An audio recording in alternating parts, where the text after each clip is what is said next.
வெள்ளியும் பொண்ணும் நம்முடைய வாழ்க்கையில நிம்மதியை கொடுக்காது. ஐஸ்வர்யம் நம்முடைய வாழ்க்கையில நிம்மதியை கொடுக்காது. ஐஸ்வர்யம் இருக்கிறவனும் தற்கொலை பண்ணிக்கிறான், ஐஸ்வர்யம் இல்லாதவனும் தற்கொலை பண்ணிக்கிறான்.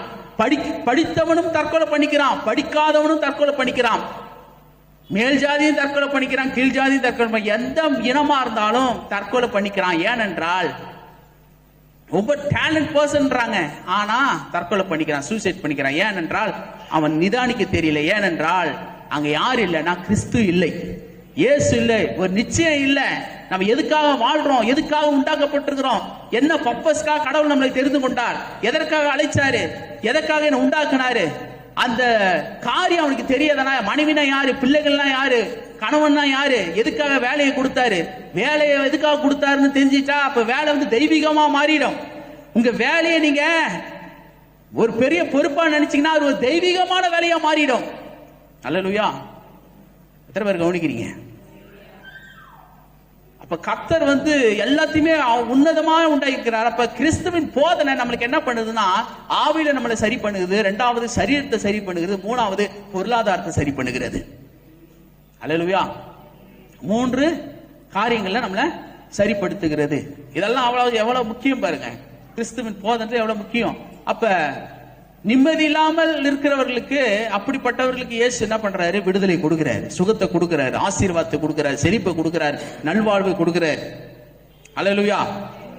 அப்ப பேதுருவின் ஒரு அஸ்திபாரமா வைக்கிறார். கிறிஸ்து தான் அஸ்திபாரம். அந்த கிறிஸ்துவின் அஸ்திபாரத்துல முதல் கல்லா யார் வைக்கிறாரு, பேதுரு வைக்கிறாரு. எத்தனை பேர் கல்லா இருக்கிறீங்க? அல்லேலூயா. பேதுரு போல நீங்களும் கட்டிருக்கீங்களா? உங்க வாழ்க்கை, உங்க குடும்பம் எல்லா விதத்திலையும் இயேசு முன்னே வைக்கிறீங்களா? அல்லேலூயா.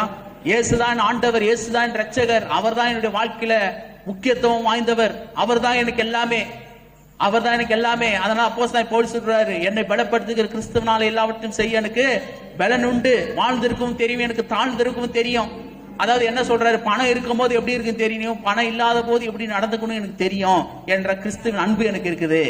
ஐஸ்வர்யம் இருக்கிறவர்கள் சில நேரத்துல போதனை வந்து நம்ம சரியான விதத்துல போடணும். அப்போஸ்தலன் பேதுரு குறித்து நம்ம வாசிக்கும் போது அந்த ஜனங்கள் யாரு, சிதறடிக்கப்பட்ட ஜனங்களுக்கு வாசிக்கிறோம், பரதேசிகள் வாசிக்கிறோம். பரதேசிகள் என்றால் சிதறடிக்கப்பட்டவர்கள், இயேசுவை சொந்த இரட்சகராக ஏற்றுக்கொண்ட விசுவாசிகள். அவர்கள்லாம் தனித்தனியா பிரிஞ்சு வெவ்வேறு திசையில போயிட்டாங்க. போனது இல்லாம அவங்க ஸ்டாண்டர்டா அந்த இடத்துல இல்லாம திரும்ப அலைகிறவர்களா இருக்கிறாங்க.